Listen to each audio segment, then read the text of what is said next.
It's on, right? So let's say record. All right, yeah, it's recording. All right. All right, how you doing? What are some of the ways you think we can build better communication amongst the young black man and young black sister?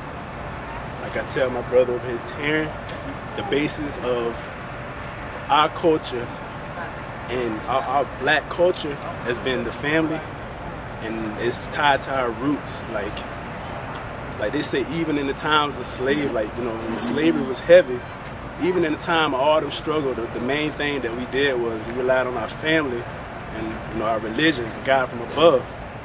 And to tell you the truth, I think we got far away from that, you know. How many people, you ask them what's their stance on religion, and they tell you, I don't know, or they tell you, you know, some scientific method. People forgot what it is about, what God's miracles are. And I think, like I said, religion is a problem. Not just that, but it's too many broken homes, whether it be with the mom or father, or whether it be families together that's not functioning together. And I think some of the solutions for that is, we just got to go back and look at our ancestors, and that comes from one or two ways. You can learn that from reading in the books, or a lot of times you can sit down and talk to your elders, your aunts, your uncles and great-grands and stuff like that, because they can tell it to you a lot better than a book can. And then I think a lot of times too, we think we know everything, when we got to realize that it's hard for us, but it's easier for us compared to the way they had it back in the day.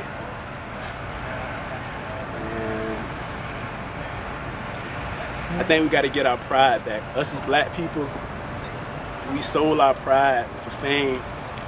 Like the pride, like you said, Akeem, we all want to be basketball players and stuff like that, but a lot of times we forget about a lot of the other great things that us as people have done, and we need to invest our pride in the what's the word I'm looking for?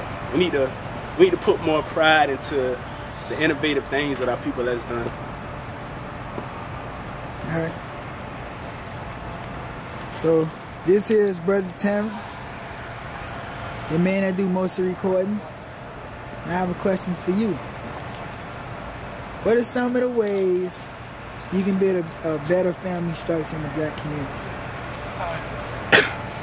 Just like the big brother Ron he was talking about, we have elders here in our communities, but it's like these days our family structure has gotten so much discombobulated and disrupted that we don't let our kids go to our grandparents' house anymore. I remember back in the day, I mean all the good times, all the little holidays we used to go to. We used to go check out our grandparents' house, and our grandparents would nurture us. Sometimes a lot better than our mothers could, but our grandparents just aren't there no more. We don't have any, that whole foundation of the family just being tight like that. It's just not there no more. I remember back in the old days, I know I'm a young dude, you know what I'm saying, but back in the old days, I know for a fact that families was like more tighter than that, you know. You knew who your cousin was. You knew who your aunties and uncles were, you know, but we don't, it's like we don't even got all that shit together right now. You know what I'm saying? And it's kind of like, somewhere along the line, we kind of like lost that feeling that we need to be leaders too. A lot of these kids don't feel like they can be leaders anymore. They just want to follow a crowd. They want to walk a line and sing a file line, you know what I'm saying, and just be like everybody else. We're so afraid to, step out that box and show how strong we are at heart. We're afraid to show that other side. You know what I mean? I ain't even talking about that feminine shit. I'm talking about that spiritual side. A lot of people think, it's just all about the physical. It's just all about looking good, vibing and shit like that. When it's a lot more to that. It's about educating. It's about, spending, you got just like 24 hours in a day. How about you, you got the internet, go learn something out there. You got a library down the street, go learn something about that. You know what I'm saying? And all that, you don't even need to, be educated about that type of stuff, but you got education in your household too. And whatever lessons you come out with throughout the day, then you know, you can like teach that to other people. You know what I'm saying? You don't want to see your mom struggling no more. You don't want to see a struggling family no more. Then no, you gotta understand that it is an intricate part in our community that we have to, you know, everything connects. What you teach your friends, it's the same thing what you teach your community. It's all at some point going to connect at some point, you know what I'm saying? So as far as being teachers and as far as being nurturers, we really need that back with our people. And right now it's just so much on individualism. It's not there no more, you know what I'm saying?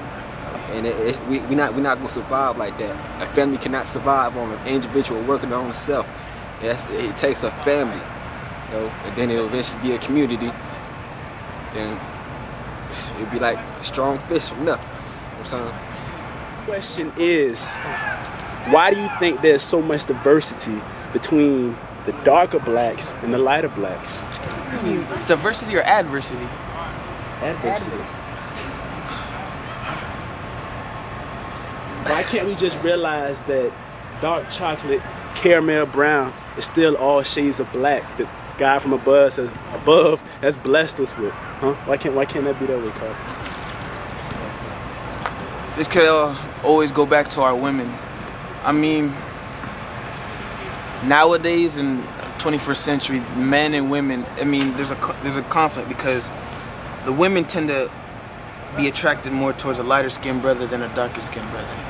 I don't know if it's a mental thing. Yeah, I know. You slide over to me. We both answer this question. It goes back to slavery when the lighter slaves was in a house closer to the slave master and stuff. They was getting better treatment and stuff. So once they was able to release the slaves and stuff, the lighter slaves was treated better than the darker people because, you know, they was more acceptable. You know, they can be inside the house polishing the shoes and mopping the floors while somebody as dark as me or Kari, we got to be outside picking cotton and corn. So you fast forward 100+ years now, you still have that same type of appeal, you know. You see all the L'Oreal models like Beyonce, her cousin, her sister, Queen Latifah, all these L'Oreal commercials, they have these light-skinned models saying, oh, we got the better lipstick, we do this and that and that. Then we got these dark-skinned models, they talk about the commercial, these, you know, burning their hair, you know, Dr. Love shit, that perm shit. No, that type of shit like that, you know what I'm saying? Like, they always get the top line, they hair already looking good, they already doing everything else, you know? So that's how it is, man.